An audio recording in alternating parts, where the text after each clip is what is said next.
Hello everyone, কেমন আছেন সবাই? আশা করি সবাই ভালো আছেন। আজ আমাদের কি কি সকালবেলা করে কি কি বাজার করে আনো সেগুলো আপনাদের সাথে শেয়ার করব। প্রথমে দেখেন, এই ব্যাগের থেকে আমগুলো ঝুড়িতে ঢেলে নিয়েছি। তারপরে এখানে দেখেন গরুর গোশ, গরুর ঠ্যাং,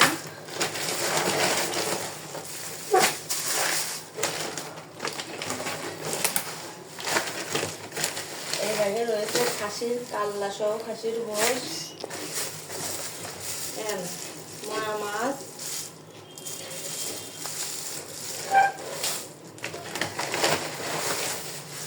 ইলিশ মাছ,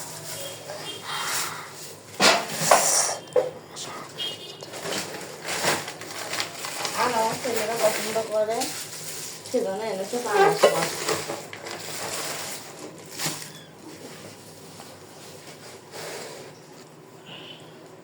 এই আজকে আমাদের বাজার কেমন হলো সবাই কমেন্টে জানাবেন। আল্লাহ হাফেজ।